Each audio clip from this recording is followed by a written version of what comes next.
The sheriff is awarding name like I said. Yes, they touch gloves, and we get started with our main event. The winner gets a shot at Leo Serengeti for the HCL Heavyweight Championship. Albert Munch and Curtis Prancer. They trade a couple shots, but Prancer goes right for that takedown.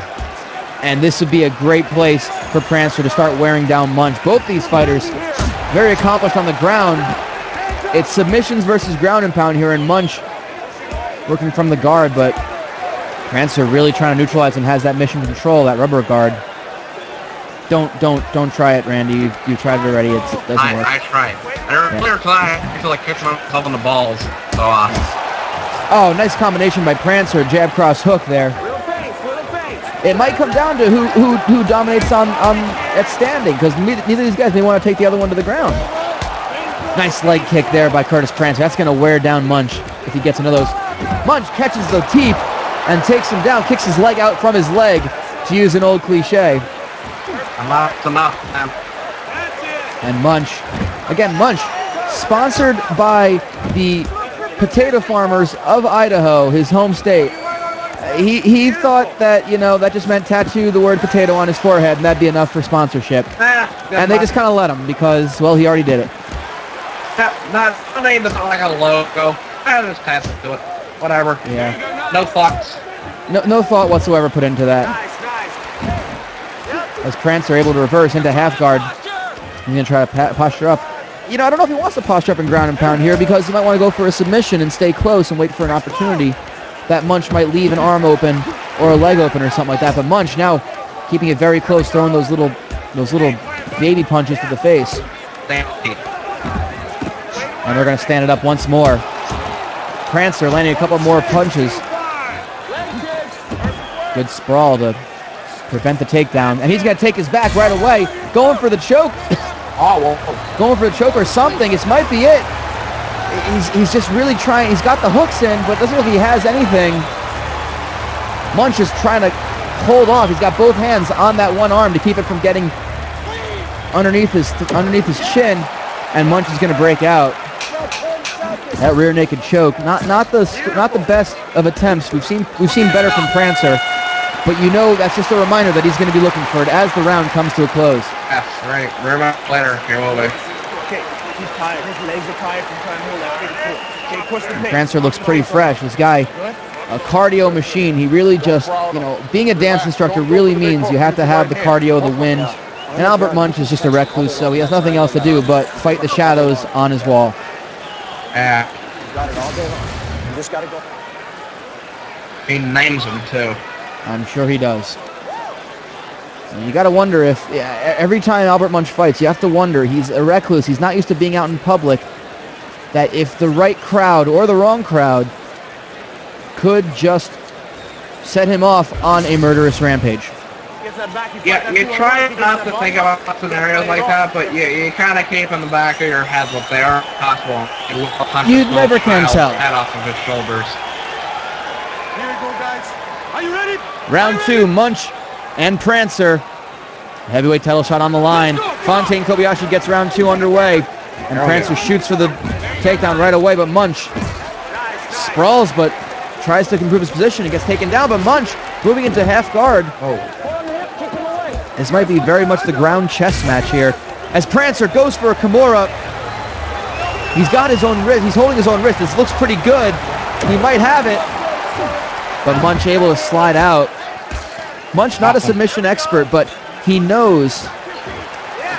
He definitely knows how to defend from submissions. This is true.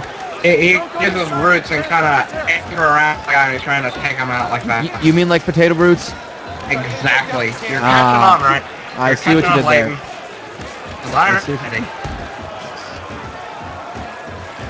Albert Munch trying to, beautiful judo takedown. Just sweeps the leg out. He must have heard his corner screaming to sweep the leg. And Prancer going for a Kimura again. He has it from guard. It's the best spot to get it. If he can just slide his hips over a little bit more, he might have it. But Munch able to power out of it. I bet Prancer was really popular at Christmas time. I don't doubt that. I'm sure he does the Sugar Plum Fairy and all the other ballet-type things over in England. Yes, and his name, too. I understand he once performed for the Queen. And he has a guillotine right now. He's trying to lock that guillotine in. It's going to get tough. Looks like Munch might be out of it. He's got his head trying to get it loose. It's pretty close. That looks kind of tight. Munch really trying to... You can see his right arm of Munch just pulling at the arm, keeping that choke from getting locked in. And we were saying Prancer has performed for the Queen, but not dancing. He actually fought a man in front of the Queen. Oh, wow. She thought they were going to be dancing, but there was some sort of misunderstanding in the invitation. Lovely. Fuck that bitch, though. You walk like... The Queen did say it was a bloody good time, though. Ah, cunt. As there you go, Prancer going to rubber guard. Mission Control might want to... Nope, he's let him up. And that Mission Control can open up a lot of opportunities. He can turn it over into an omoplata or into an armbar.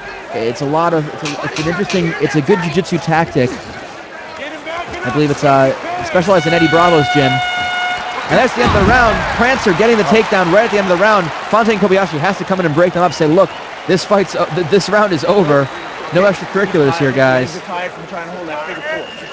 And Prancer really, so far, dominating this fight, I gotta say. Munch not really doing too much. May the losing streak continue? We're not sure. Looks like it right now, though. Right, well, both fighters did lose their last fight, so this is a huge win for either one. You get thrown right into a big main event fight and being told, look, you got a title shot if you win this one. Even though you lost to the finalists, you're still the next best. Good enough. So, and you always got to be mindful of the rankings, which I'm sure will be published soon. The current rankings of the Human Cockfighting League. If he gets that body lock, you got to fight it off. There's Elmer again. Elmer. Boy, look at the tits on Elmer. I know, right? They're fantastic. Might maybe think about, starting dating again. I might go on OkCupid, It's you can maybe get me set up on there, Randy, right? Yeah, computer. Oh, you want to get out and... By the way, Cupid is an arrow, just like how you shot your wife. I thought it was a lake, a frozen lake. And you shot her into a lake. Well, Munch, blocking the head kick. That would have been good night if Prancer was able to land it. Prancer going for the takedown again. Maybe he's starting to realize that he's gassed out a little bit in the punches. Oh, he doesn't want to go. He doesn't want to go into a striking battle. But there he is. Lands a couple good shots. That combination's been good for him all throughout the fight. You had to wonder if he's been fatigued for all those submission attempts. But he's able to stuff those takedowns of Munch. Goes for the single leg. Munch sprawls. These guys very much a stalemate here. And Munch gets the back of Prancer and works his way back into his guard. I got that term stalemate. It was pretty exciting. It's fresh. Oh, the stalemate in the sense that they're both stopping each other's best efforts. These are two of our top heavyweights. And Munch moving into half guard. He's going to try to posture up, but the minute he does, Prancer able to kick him off. A lot of rolling around at the moment, but very much a chess match. Munch with a nice shot from that left hand. Those aren't going to do make any sort of knockouts, but they'll bother you, and if they can open up a cut, that's just going to be all the better for Albert Munch. As Prancer able to get out of it and move into his guard. Up to half guard now. That's a closed half guard. Munch moves the leg over, crosses the leg to trap his leg in. But the minute he doesn't, Prancer goes to the mount, and he goes for the arm triangle. This is how he defeated Rupert Takamura. He might get it. This could be it for Albert Munch. He's fading fast. Could be it. But he's trying to roll through. He's only got 25 seconds. This is a pretty deep one. Hold on. But he's able to get out of it. Prancer may have just given it up. I think Munch was able to turn to his side and prevent the choke. But with 10 seconds to go, Prancer, big shot with the right hand. It looks like it might all be all Prancer, but it's going to go to the judge's decision once again for these fighters. Yeah. And Albert Munch showing his appreciation to this Washington crowd. This is about as close to a local event as it gets for him. Road to Idaho, quite relay no matter what part of the country you're in. You can in Idaho to see a nice uppercut by Munch. You know, in the third round, Prancer looked a little more tired, but he really came on later in the fight. And there we see that arm triangle attempt. If he was able to slide his right knee over a little bit more, he might have landed it and sank it in. But we're going to see who the judges decide. After 3 rounds of action, we go to the judges' scorecards for a decision.